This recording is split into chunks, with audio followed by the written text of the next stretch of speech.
আমরা নিজের জন্য আসছি, আমরা ইসলামের খাতিরে আসছি।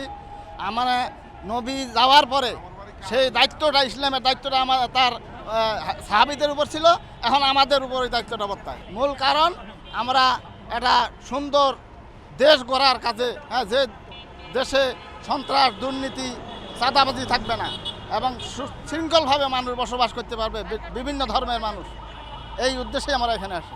আমরা তাদেরকে বুঝাইতে চাই যে ভালোবেসে, মানে জামাতে ইসলাম কী ধরনের কাজ করছে সেটা দেখার উপর নির্ভর করে তারা যেন আমাদেরকে ভোট দিয়ে সহযোগিতা করে। আমাদেরকে এমনও ভয়ভীতি দেখানো হয়েছে, আপনাদেরকে গুলি করা হবে, মারিয়া আপনাদেরকে দৌড়ে পালাইয়া তারাই দিবে। আমরা বলছি আমরা ওখানে যাব, গুলি হবে না, বোমা হবে, আমরা ফিল্ডে, আমরা ওই রাজপথে মোকাবেলা করব। আমরা তো ওই আমাদের বীরগস্থানে বহু লোক হুমকি দেওয়া হয়েছে আমাদেরকে যে আপনারা যাবেন না, আপনাদেরকে গুলি করা হবে, এরকম কথা বলা হয়েছে আমাদেরকে। আমরা তবুও আমরা পিছপা হয় নাই, আমরা এই সমাবেশে অংশগ্রহণ করছি।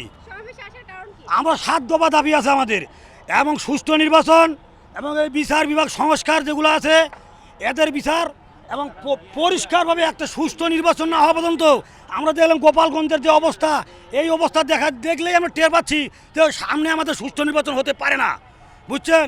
এখন এই সুষ্ঠু নির্বাচন করতে গেলে আমাদেরকে সংস্কারের দরকার আছে। আমরা ওই জুলাই হত্যার বিচার, এবং আমরা ডক্টর ইউনূস সাহেব স্যারকে বলতে চাই, আপনারা সংস্কার করেন, তারপর সুষ্ঠু নির্বাচনের একটা ভালো পরিবেশ সৃষ্টি করেন, তারপরে নির্বাচন দেন।